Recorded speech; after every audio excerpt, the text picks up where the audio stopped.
from a StarCraft perspective, all we are doing, in a larger sense, is we're there for sport washing. So that sucks.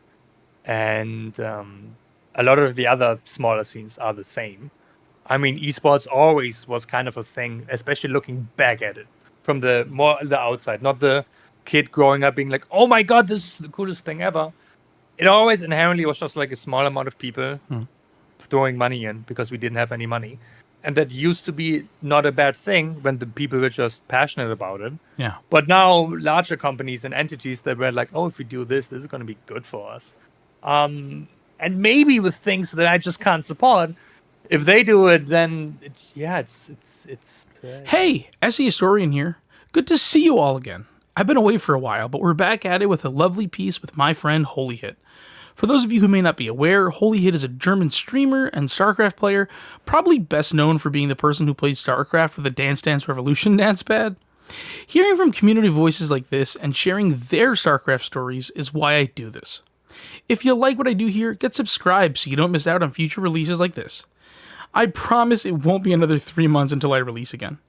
If you really enjoy what I do here, consider supporting me on Patreon. The link is in the video description. With that out of the way, let's jump in to my word with HolyHit. Okay, so HolyHit, thank you so much for taking the time today, man. I really appreciate it. Thank you for having me. So just starting off, where'd you grow up? I grew up in a super small town called Norden, northern Germany. Norden, actually, the word for north, which made it really confusing to talk about it. And it's just this tiny little town with like absolutely nothing in it. And that's where I grew up. And I played video games because there was nothing else to do. So yeah, that leads into the next question. How do you feel like you were influenced, by growing up there? Influenced by growing up there. Oh, that's interesting. It's very hard to tell because I would want to know if I was like any different, but if I would have grown up in a big city. But I think me being just rather alone and like being inside a lot, I don't think they would have changed a lot, honestly. I think maybe my school life would have been different because school was weird like that because everyone knew each other and all the parents knew each other, and that's just kind of what's happening. And like there's like in a small town, there's so much family history, like your parents know everyone, but I don't know. I think mostly the same, honestly. I think not a big influence from there. Fair enough. How do you feel, or what got you interested in gaming? How did you get connected with gaming in the first place? Mostly my dad. So my dad was a big gamer back then, and then like most dads do, kind of stopped. And he showed me, like, I think the first game I ever probably saw was The Settlers 1 on Amiga. And then it was Command and Conquer, and then it was Unreal Tournament, which I probably shouldn't have played at that early of an age. But yeah, that's pretty much how I got into gaming, from my dad. And we always had these like old PCs, and I feel like we were always like 1 or 2 generations behind. So like at home I was like playing on the Sega Genesis, and then I was visiting friends. Like, what is a PS2? What is happening? Yeah, that's quite a gap there. This is Genesis to PS2. Yeah, that's kind of how I felt. I guess that's a small town thing as well.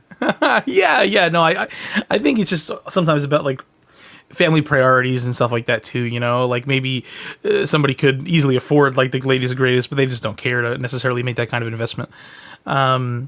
Now, so you said mostly involved in gaming through your dad. Obviously, you've become very involved in gaming over the years.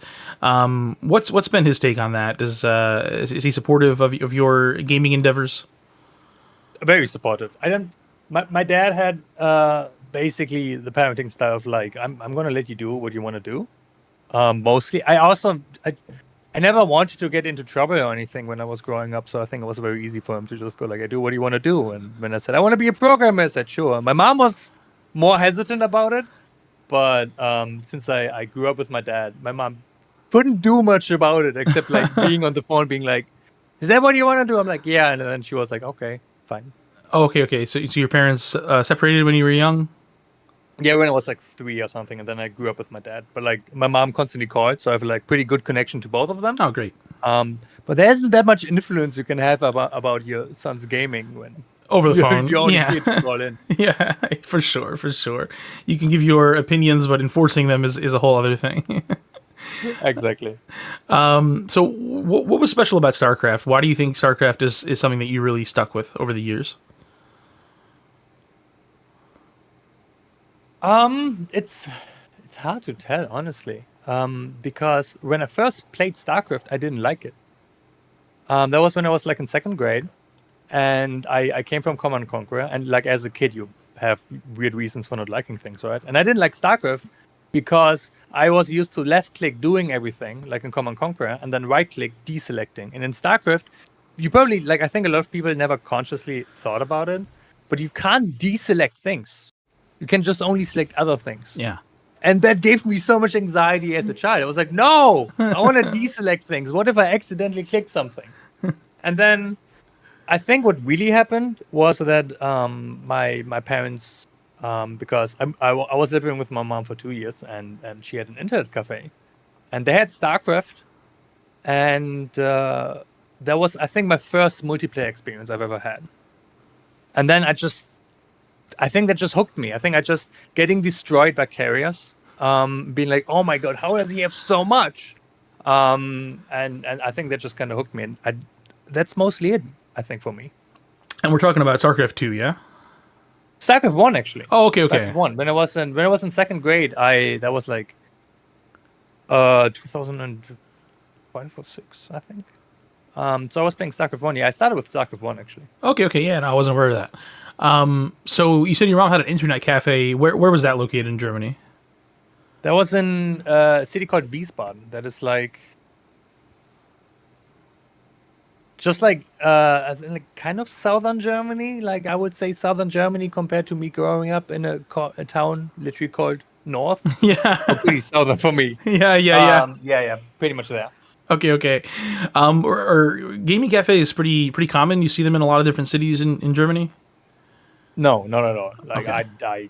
I think now there's been a different kind of gaming cafe coming up again. Like actually gaming cafes back then there was just like an internet cafe, right? Because people didn't have internet at home, so they didn't even necessarily come in to game. They honestly I don't know what they did. I don't get it. Personally. I guess just use a computer and like print stuff and things of that nature. Like there were some things like that in America growing up. I kind of recall, but it's a really fascinating thing to me because I do find that like a number of people I've talked to in the StarCraft community over the years, obviously in Korea most famously, like everybody got started with PC cafes. But Pig as well, and a couple other people, and I find that this is something that never really developed in America. This like gaming or like PC cafe culture, but obviously it's very very strong in Europe or rather in Asia, and has existed in some places in Europe and Australia and things like of that nature. And I think it does sort of organically harbor the development of a type of esports scene when you have a bunch of people, in a confined space that are playing with each other. Yeah, for sure. I don't think it ever developed in Germany to an extent where it would, like, culturally speaking, have an influence, is my guess. Except for some reason, because I got influenced to play StarCraft, which is, that is kind of like the StarCraft thing to do, no? Like going to an internet cafe, play StarCraft, be like, oh my god, that's amazing. Yeah. These people are so good. I think that there's like an element, especially of like pre-standardized ladder, right, where things are very like microcosm. It's almost like the old days of console games where you feel like you're the best because you're like the best kid in your house, on your block, in your school, whatever it is. But eventually, when you get connected with the greater world, you realize that maybe you're kind of a scrub compared to the people that are really, really good. Yeah, though I have to say, I never was the best kid at anything, even gaming. So I had like one friend when I was growing up who was insanely good. And so I had the experience of like getting destroyed by him, going online, getting destroyed even harder, being like, what the hell? What do I do now? Yeah, you realize there's a whole lot to learn. Have you ever been heavily invested or involved in any other gaming communities outside of StarCraft? Yes, so my first right, I played StarCraft 1, being like 8 or 9 years old, and then I obviously stopped, and then StarCraft 2 was announced, so I played StarCraft 1 a lot again, but never Brood War because I didn't like stealth units. So I only played StarCraft 1 and like joined those German chat channels, and that was basically my first chatting experience. And then I think my first real competitive game, because I sucked at StarCraft 1, was Unreal Tournament 2004, which I probably also suck at compared to like really good players, but like Sure. that's where like joined teams, joined clans, and like got to like experience competitive gaming. And then when the Smash Melee documentary came out, a lot of people have seen it. Like it's blew up, right? That's Yeah. kind of when I got into Melee as well, and Quake obviously since Unreal Tournament kind of died, so I kind of played Quake a little bit, but never really seriously. So, what game would you say you reached your most competitive level in? Outside of StarCraft, Yeah. So, is it StarCraft 2 then? Would you say you were best at StarCraft? definitely. Okay. Okay. Definitely 100% StarCraft because, actually got like, I know that I got good at StarCraft. I Yeah. went to tournaments. I got to check that every other game. Melee, I get destroyed second round in the tournaments. Yeah. It's fun though. And Unreal Tournament, I never really played in tournaments. Sure. Sure. Yeah. I think the tournament scene for Unreal Tournament was not that long of a lifespan. You know, like from when it was very new, and then I think it never really made the jump into the more modern esports world. Yeah, that was way Yeah. before the modern esports world. And like for me, I didn't know about a bigger scene. I was a kid. I probably wouldn't have been allowed to play at those tournaments. Although back then, probably would have. No one Yeah. respect, but like I wasn't aware of anything bigger. Sure. Sure. So, how do you feel you've been impacted the most by gaming? How has being like a hardcore gamer influenced you? I think, hmm, I think it's being competitive, honestly. Like, I think as a kid, I wasn't good at anything. I just like some kids, like Irena gets really, really good at something. It's crazy. I was never that kid. I always sucked at everything, and I had to like learn everything very slowly. But I always was very competitive. It just sucked being competitive, being bad at everything. And I think through gaming, I kind of realized that I can be good at something. That's nice, and that helped self-esteem growing. But also, I just got to embrace the competitiveness, and that still like follows me through everywhere. Like whenever I don't know, I would start a new job, I instantly notice just this competitiveness, and I know what to do with it now. I know like, oh yeah, I can use it in a healthy way instead of like being like, oh, I'm never going to be as good as them. God damn, that sucks. I mean, I think that maybe touches a little bit upon my next question here. Do you feel like there have been any negative consequences on yourself by being so invested in games? Tough to say. I would have to think about that because I like to look at it being like, oh, that's positive. Yeah. My back hurts a lot. So I didn't do a lot of sport, and unironically, that is a negative influence.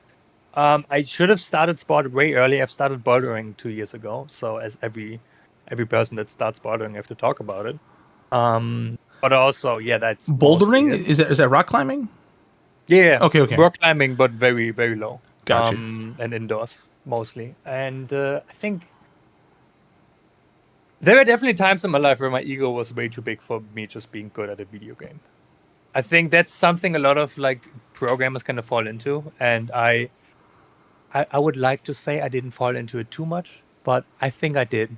I think a lot of my ego was kind of built around this thing, and I think I also got to focus on this one big thing I wanted to do on like pro gaming, and I kind of let a lot of things just slide away, just being like, this is not important, and a lot of my time was focused around this thing, and having to like unlearn a lot of these things, unlearn a lot of these expectations I have on myself. Like I always have to be productive. Like when I played StarCraft, everything I did revolved around StarCraft. It was like free time is so I can play better StarCraft. Sleeping is so I can play better StarCraft. If I paint Warhammer, which is something I do, it's so I can calm down after playing StarCraft. And I kind of had to relearn being like, oh, hey, you know what? I can just paint Warhammer because I kind of want to paint Warhammer. That's fun. Yeah, yeah. No, I think it's easy to fall into that mindset, especially when you're trying to, genuinely dedicate yourself to something that you wanna succeed at. So it's hard not to look at everything through that lens. So that makes a lot of sense.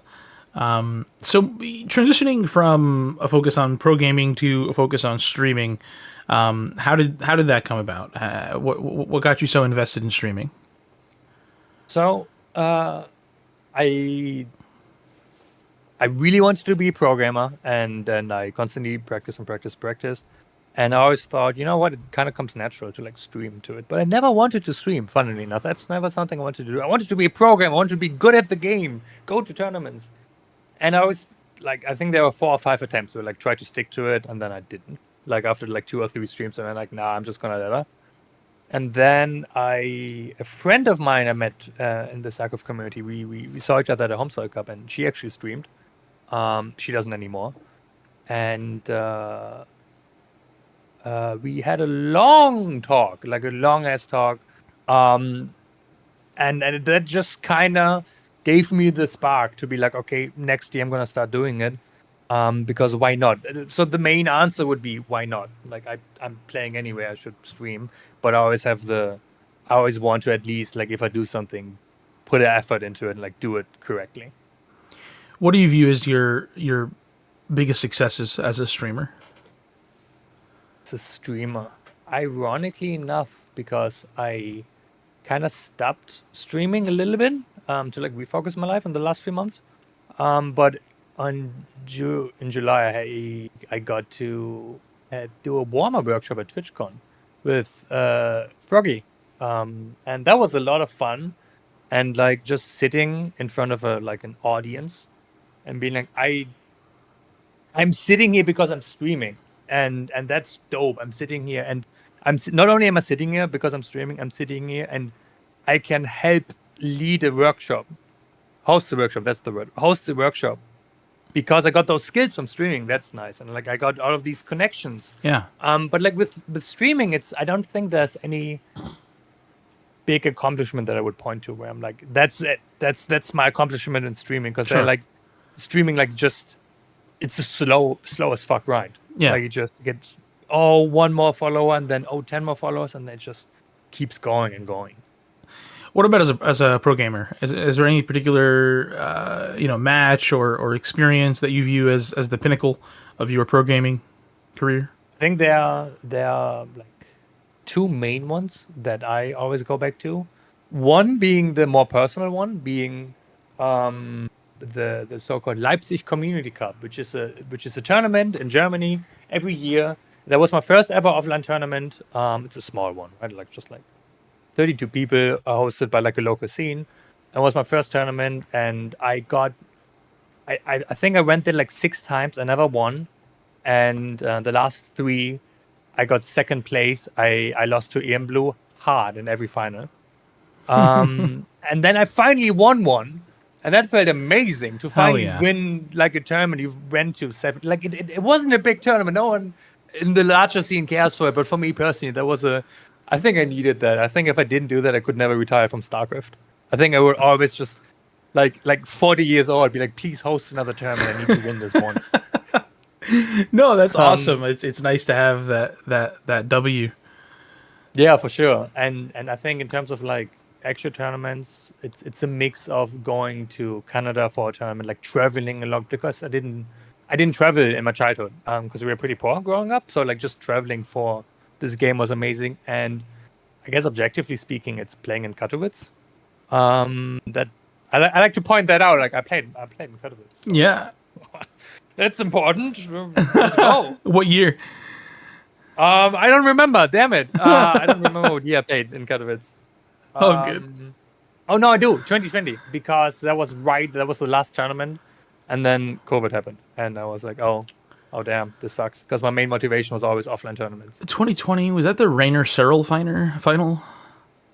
Maybe I was mostly focused on I have played, so I didn't Yeah. focus on the rest. I was only there for one day, as well. I wasn't there for the big stadium finals. Okay, that was actually Rogue Zest.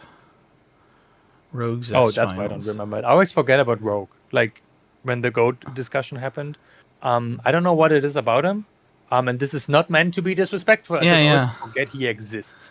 And then he just destroys everything. I'm like, oh no, what did I do? I forgot about this guy. See, if it wasn't for Rogue, you would have won that Katowice. Oh, definitely. I didn't get destroyed by Thermi, and before Thermi, I didn't get destroyed by Ragnarok, who goes by Shin now, I Yeah. think. Yeah, it absolutely destroyed me. Was nothing. And like coming from the play area, Thermit's girlfriend was coming my way, and she was like, "Good try." I'm like, yeah, I guess. Those guys are pretty good at the game. Those guys are pretty good at the game. Yeah. There's a huge gap in between like the real top level pros and like just really really good players. Yeah. And especially back then, there was a time where I managed to close that gap. It wasn't that tournament. It wasn't in tournament scene in general because I was doing COVID times.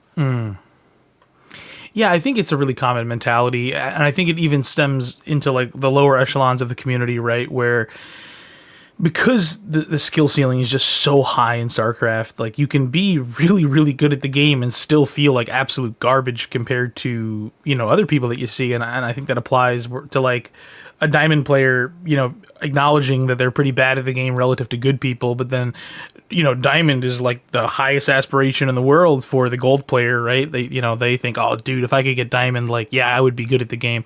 And I think that applies to the upper echelons too. It's crazy how deep it goes. Yeah. Honestly, I had this conversation with Fighting Frog, who's another community member and like one of my best friends in the scene. And I don't know, like randomly text him being like, "Oh my god, do you know how good we are at this game? And do you know how much we suck at this game?" It's crazy. I had this conversation with Chris from Basilisk where he was basically saying the same thing. He's like, dude, like, everybody kind of craps on themselves, but like if you're diamond, like you're like really good at the game relative to like most people. And again, obviously, Honestly. like you lack so many of the fundamentals that really make a truly good player. But the more base fundamentals are really really hard to grind out as well, especially if you're not one of these Rainer-esque people who can just pick something up and really figure it out so easily. And obviously it's not like easy, it's hard work and grinding, but there's something about the way some people's brain and hands work that's just a little different than other people.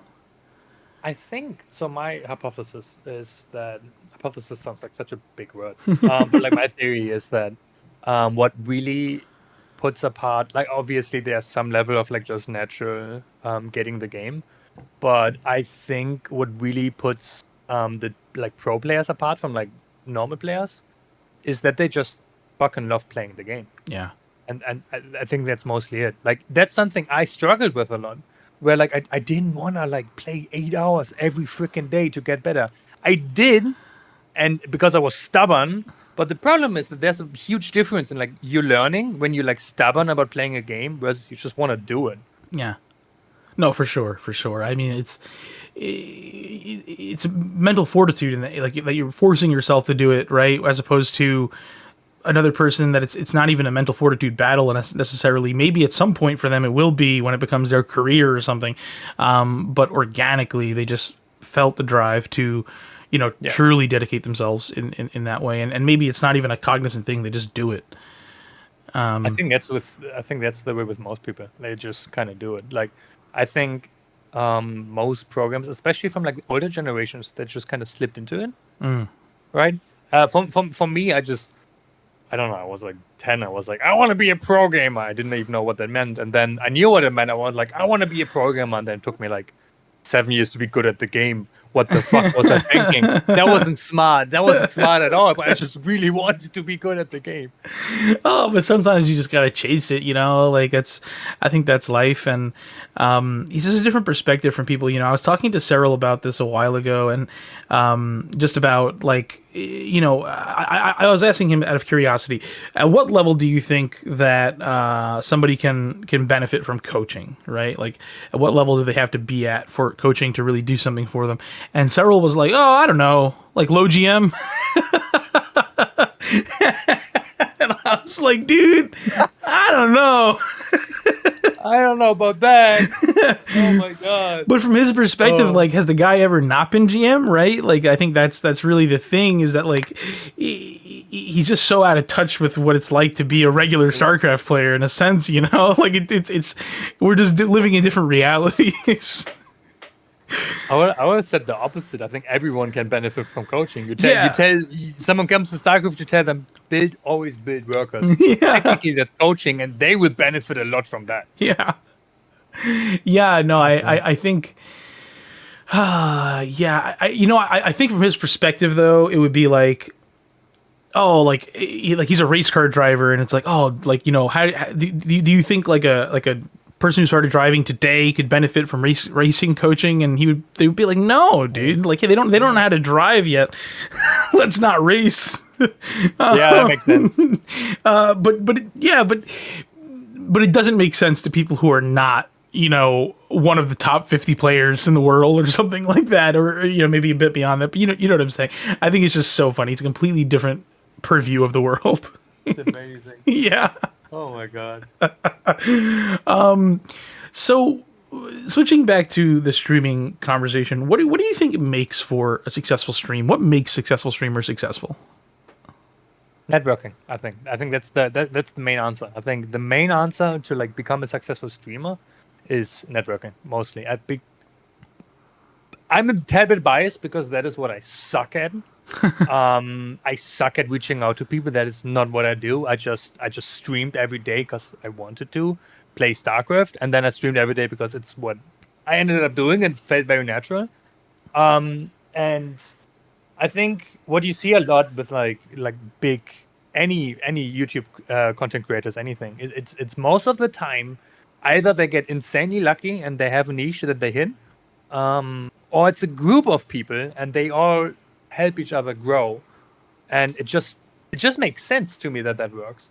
I think that's also that's mostly the answer. Yeah, it's just networking. What do you think makes a stream successful in the eyes of the viewer? Like, what makes for an entertaining stream? I honestly don't know, because I think I know what I'm looking for, and I know that what I'm looking for is not what other people are looking for. I look for production value. Okay. I go into like Aperture with Zelda stream and go like, hell yeah, I'm gonna stay here.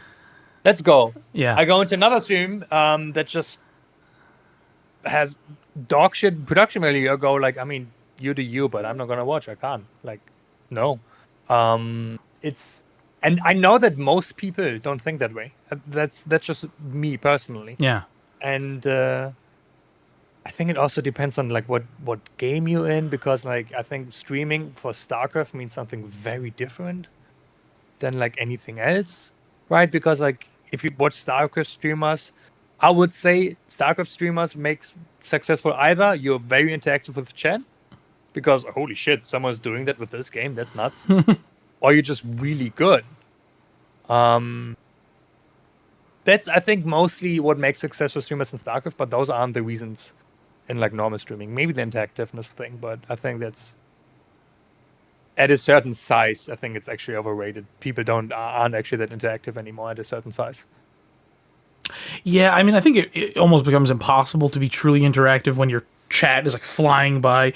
I do notice this with some people where, yeah, it's, and honestly, like I have a hard time connecting with some of these like really big creators because their style of content is just not for me. It's not marketed at me, or whatever. And so in those scenarios, I do get a little confused about like what makes this a good stream. I'm trying to understand what makes this a good stream, and somebody has like 10 or 20 or 50,000 people watching, and I'm like, whoa, like clearly there's something here, but I don't necessarily understand what. I think with streaming, I think it's always the context, more or less. I think like a big League of Legends pro can have the shittiest stream ever. No one is gonna care. The context is there. They're gonna watch the stream. It's not like YouTube content where the context is less important because you're like consciously like clicking on a video and then the production where everything kicks in. With the stream, it's like, I think for most people when they join a stream, they already know why they want to watch the stream. I think that's mostly it. So stepping away from streaming, you mentioned to me that you were working in esports. You wanted to work in esports outside of even just being a pro. What did that look like? How were you involved in esports? So I studied digital media and philosophy, and from there, that is important because that is basically a study that screams, "I'm not going to have a job."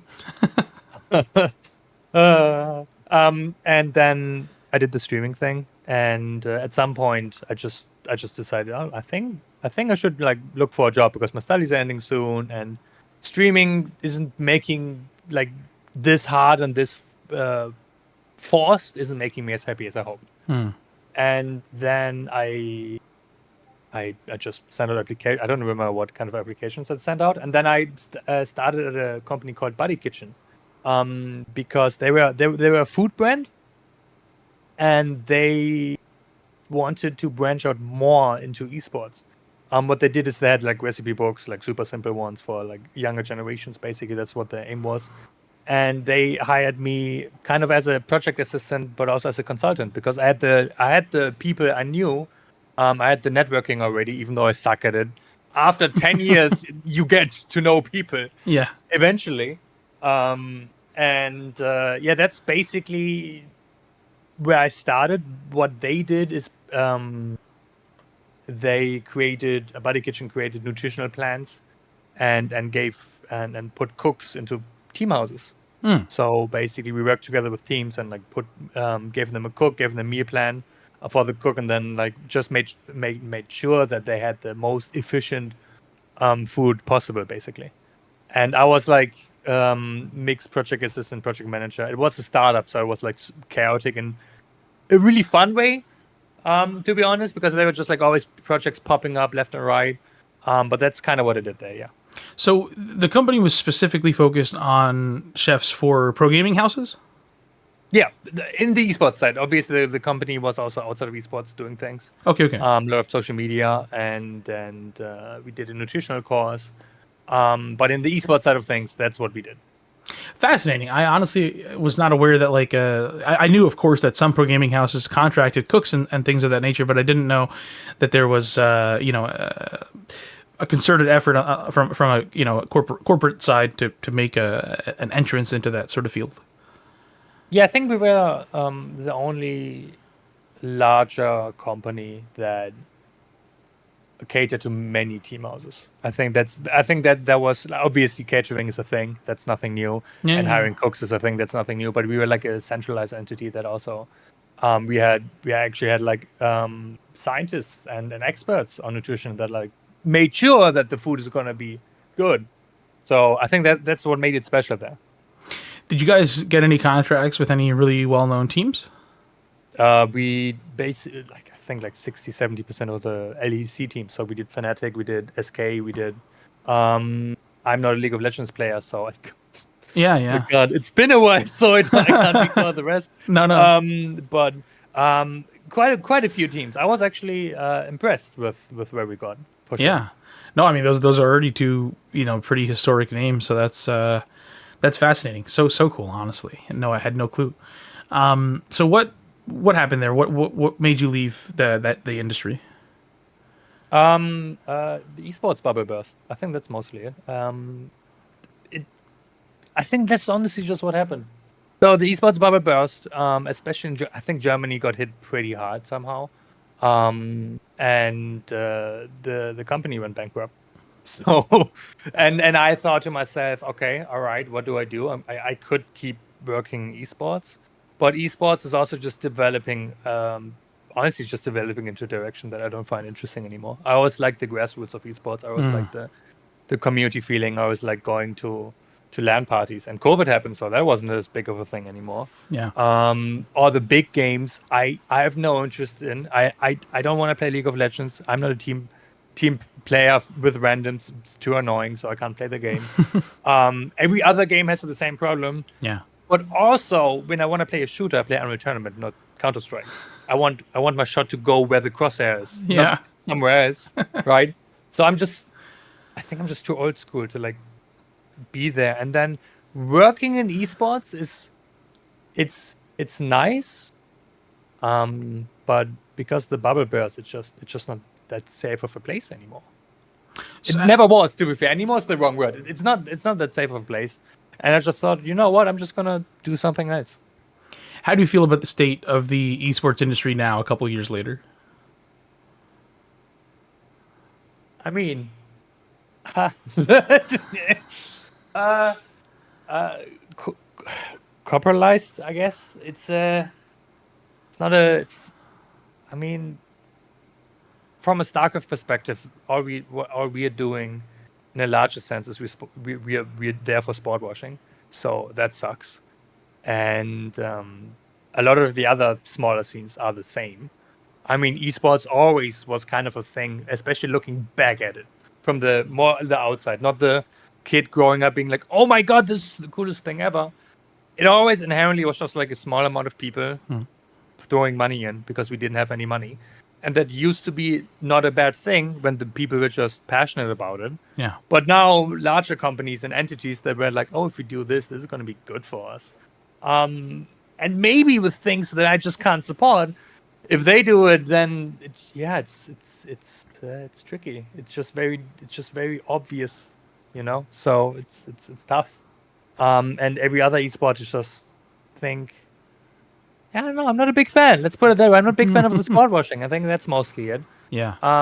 With I think there's still a lot of passion though. Like I think that's the big thing. There's still a lot of passion. I think I'm personally just in the phase where like I got out of this, oh my god, this is the most amazing thing ever phase. Yeah. So now I'm in the kind of sucks though phase. And then in a year or so, I'm going to be like, no, this is the most amazing thing ever. And then just kind of like stabilize somewhere. But I think the recent developments are just, they're not fun.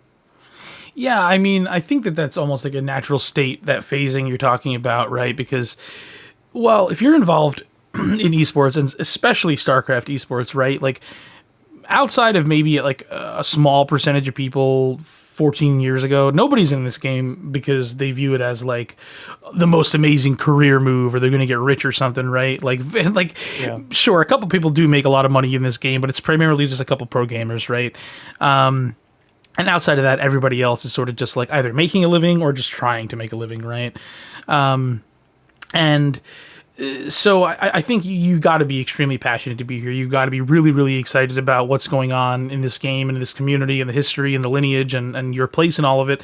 But at the same time, yeah, like if you have your eyes open, you are going to see the way things have shifted, the influence that these large corporate, or in this case, national entities have on our community and on the industry at large. So yeah, I think it seems like a natural state to be ebbing and flowing between your excitement about the passion and just how awesome all of this is, the fact that people do make a living playing this game, and that there is an industry, but on the flip side, acknowledging things you don't like about our beneficiaries.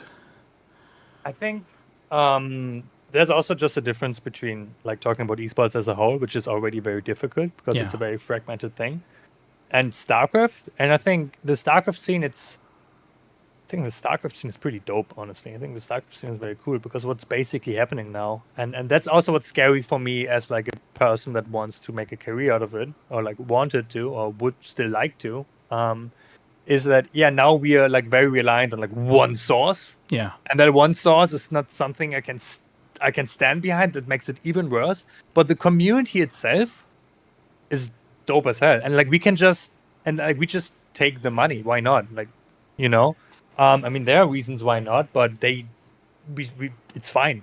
And I think for me personally, I can just help the scene more if I grow outside of the scene and then come back in and like be like, hey, by the way, like, maybe we can, like, I've made some big corporate connections now. Maybe we can make some sponsorship happening. That's always what I imagine. It's like if I ever start like a real job, I would just be like, want to sponsor a team though? That sounds dope. Yeah, I think I've always had that fantasy in my mind too, where I was like, yeah, if I made a lot of money in like any industry, the first thing I'm doing, starting a big StarCraft tournament, baby. Exactly. Sponsor some players. Let's go. What do you want from me? I'm just giving you money because you still play StarCraft. Let's go. Yeah. Yeah, no, that's I think a common fantasy, and you see it a lot too. People actually do it, right? Like who see the potential within the game, within the community. There's so many smaller people. Like the first one that comes to mind to me is like Protostegosaurus. Like that guy is just putting his own money into the community all the time, and then obviously on the more macro level, you have like Toby Lutka, right? Who like StarCraft and got involved with and obviously again that was a business play too. It's grown into this gigantic organization that the Shopify Rebellion is. But nonetheless, I think it was from a perspective of just loving the game and loving the industry.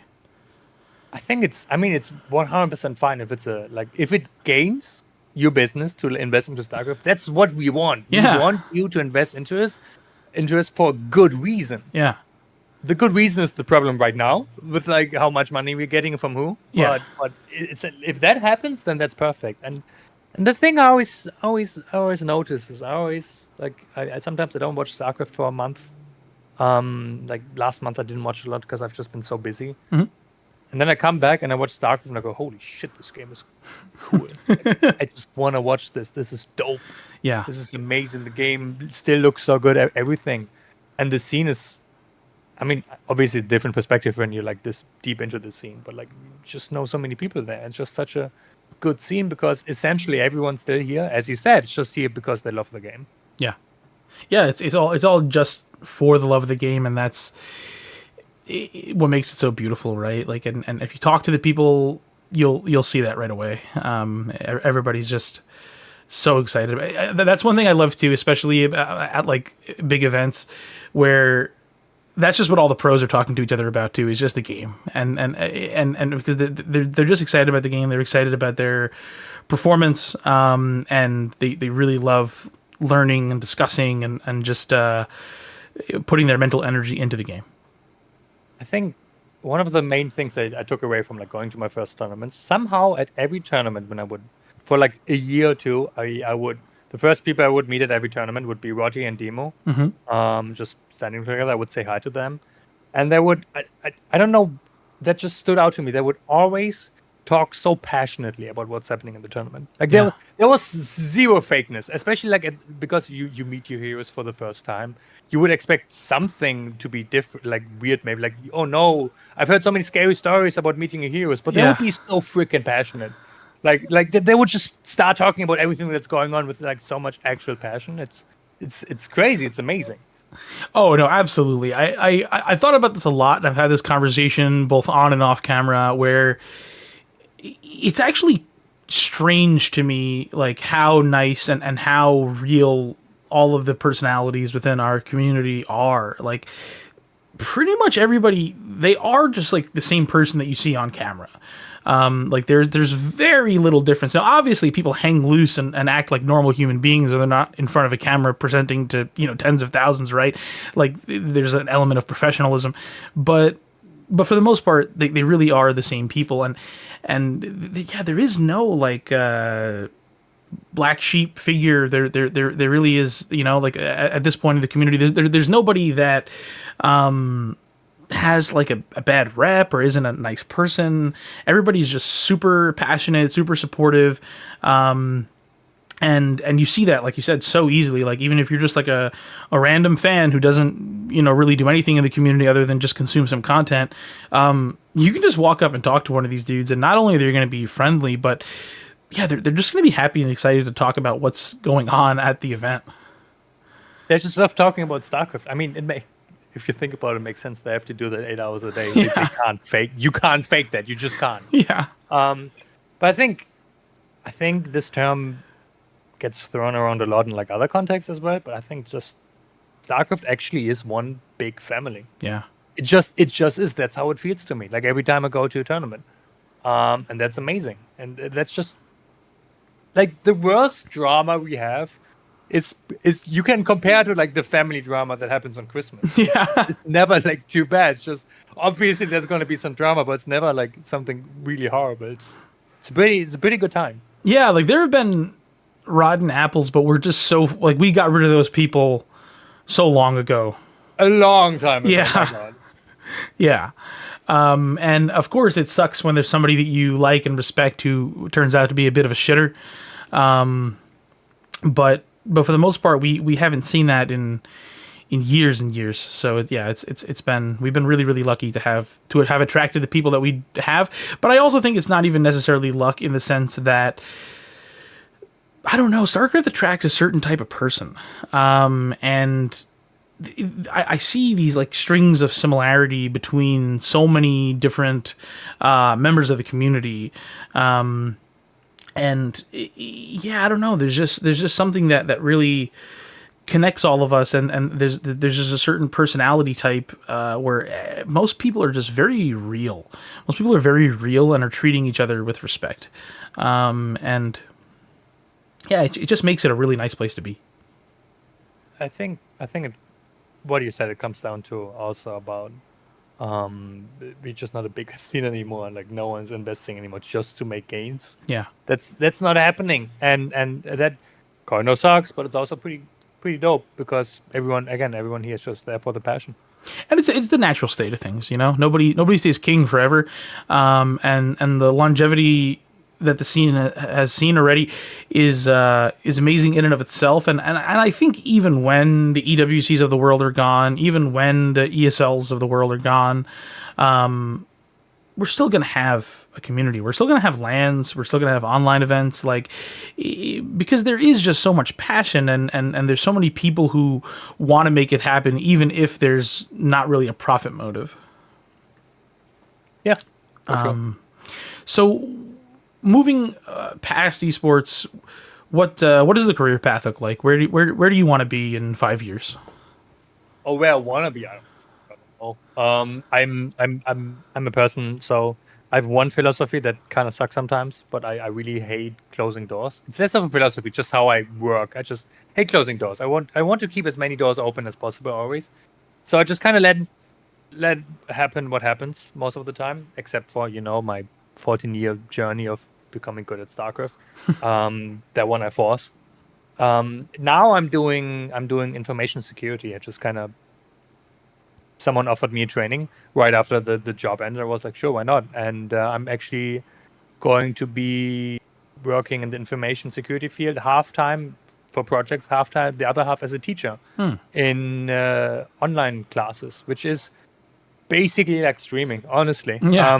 So I'm kind of thinking about just like telling everyone to turn your cameras off, and like if you have something, just chat with me, please. And then I can just rant about the topic. Probably not good teaching. Not gonna do that, but yeah, that's pretty much it. Well, that's pretty crazy. So you've made the jump from sort of just entering into this field and now to teaching it. It seems like in a pretty short period of time. I'm wondering that myself, which is why I told them, hey, I need some experience first, please. Yeah. But I think the teaching mostly comes also just from the streaming. They saw the stream and they saw the videos, and they just went like, oh yeah, no, I think this guy can teach. And that's probably what it comes down to. But I definitely have to like get some experience beforehand, and I'm probably at first being like helping other teachers and like doing some guest things. Yeah. Like I have to teach I'm probably going to be teaching a software, for example. That's something that just makes sense, because turns out as a pro gamer going into a company, now I wasn't ready for this, even though I should have been, but people are very slow on PCs, and people don't like learning new software, and that is an advantage you have in the job market, is that I actually can press buttons very quickly, and sometimes that's helpful. Yeah, no, I think there's a reverence around StarCraft 2 that people have, as especially technical people, right, who have been around in the computer industry for a while. There's just, being good at StarCraft, I think, has a bit of a mythical element to it to some people, because it's something people are afraid to approach StarCraft. Unfortunately, yeah. Yeah. So like I think it has a positive perception, or rather a positive impact in how people perceive StarCraft people, but it also has a negative perception in how people perceive StarCraft itself, right? I think people get scared and they won't actually bite the bullet because they view it as too much. Which is why I part of the reason why I did the whole controller thing, because I just wanted to show people, look, you guys, this game isn't that Yeah. mechanically difficult if you just want to get decent at it. And I would say 5K is decent enough to Yeah. be like, this is good. So that was kind of a reason of that, to be like, yeah, no, guys, this, you can play this game. It's not StarCraft 1, for fuck's sake. It is more approachable than that, at least. So try it out. Yeah, no, StarCraft 1 is like, listen, it's a cool game. I like watching it. I like watching people that are good at it, but oh my god, like I haven't put in the time to actually try to be good. But in my very limited experience of like just trying to play some games, it feels like almost impossible. It's such a difficult game. Yeah, for sure. I really wanna take some time to learn it at some point. Yeah. Like, again, I played it back then, but back then was when I had to ask someone why they would build multiple gateways because I just didn't get it. God damn it. So I kind of wanna learn the game. Because what fascinates me most about esports is just the mechanical difficulties of it, like just being fast on the keyboard. That's why another reason why I can't play any other games. Like I play Melee, I play Quake, I play StarCraft, because those are the games that just make me go, "Whoa, how can you be this good at something?" Yeah, yeah, yeah. And StarCraft 1 is like the next to Melee, in my opinion, the epitome of that. Like, you're like, holy shit, that is insane. Honestly, one thing you said that was so funny to me about like asking people why they would build more than one gateway. I had a very similar experience when I first started playing StarCraft 2. I was convinced that Warp Gate was like stupid. I was like, no, Oh dude, god. there's no way you need to spend money on this. I could just be building more zealots. Like, why would I? Why would I stop? Obviously, it makes sense. Oh my god. But okay.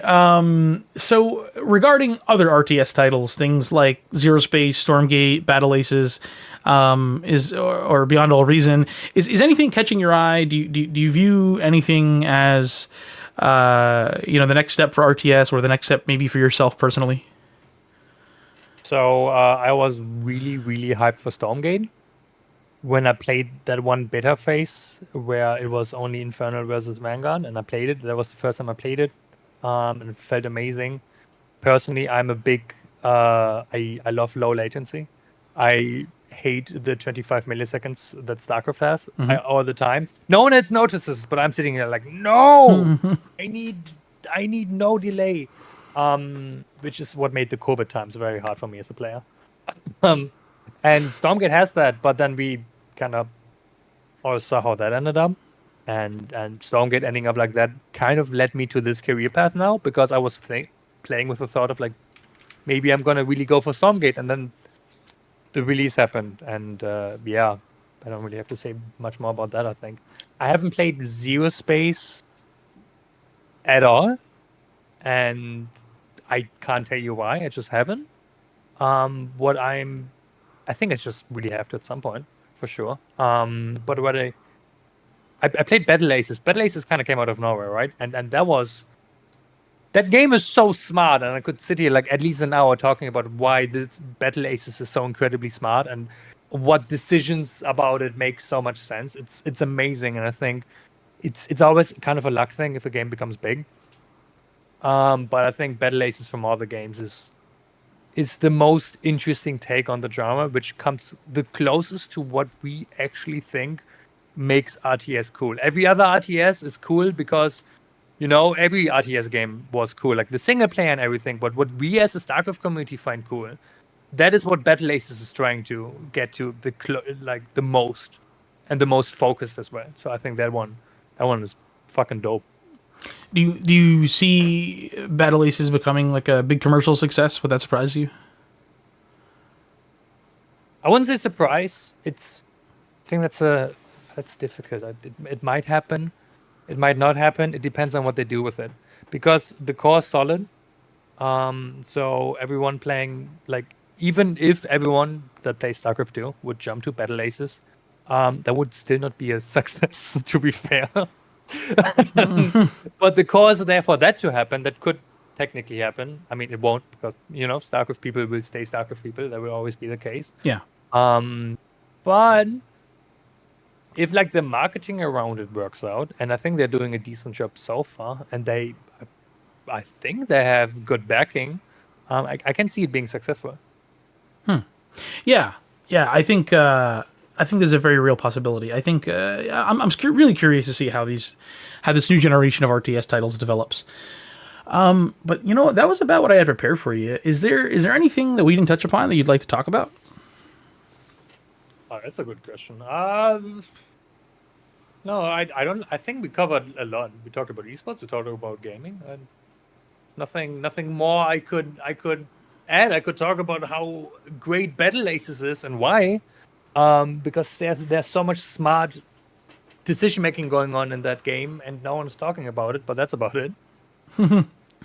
But okay, cool. Do you want to talk about Battle Aces a bit, and you know any perspective you have on that? Okay, I don't know how long we've going. I don't know how long this is supposed to be, but Oh, take your time. Yeah, there's no rush. if you let me, so what I really love about Battle Aces, right, is that I talked about RTS being this thing that like it's kind of misunderstood a little bit, right? Where like the casual, like the jump from casual RTS playing to like multiplayer competitive RTS gaming, it's a completely different game. Like it makes no sense. Like obviously it's the same game technically, but it's honestly it's a different game. It's like you have to nothing ever is being like like you don't get told anything about how to play RTS when you play StarCraft. And I think Stormgate is showing in a little bit in a way that doesn't change with classic RTS. Because Stormgate doesn't teach you at all how to play it, and everything is just so it's so gamey in a what is supposed to be a believable world, like building a camp, building a bunker at like a camp and shit like that. Like it's just very gamey, I think, if that makes sense. And Battle Aces from the beginning on basically tells you straight up, this is a game. You're playing this game. Like the trailer, the people are pressing buttons real quick, which is what I think is what RTS is about. And it's an arena. It's like everything is there to tell you as a player, this is a multiplayer game. This is not a single player. Like you don't build a base here. You literally can't, to be fair, right? It's just so perfectly streamlined. And the other thing about it, what I find fascinating, is that the problem with RTS games, if unless you're like really good at them or you want to get into them, is that you don't really interact with the opponent. You don't have to. Like there's just fog of war. You don't see anything. Yeah. And then suddenly there's an army in front of your base and you die. You're like, oh, that's great. And you like get connected to your base, but you just die. It's like, that sucks. What the hell? I didn't like nothing forces you to interact with your opponent. And one way that RTS have done it so far is by like putting up like little spots on the map that you have to get, and that forces you to engage. But Battle Aces instead, it just screams at you in the best way, in my opinion. It just says, your opponent is doing this. You go like, oh shit. And then it forces you to react to that as well. Like, it's not like you don't know what's going on. Fog of War is still a thing in like the interesting ways of like you can set up traps, but no one liked losing because a cheese happened and you didn't know it was coming.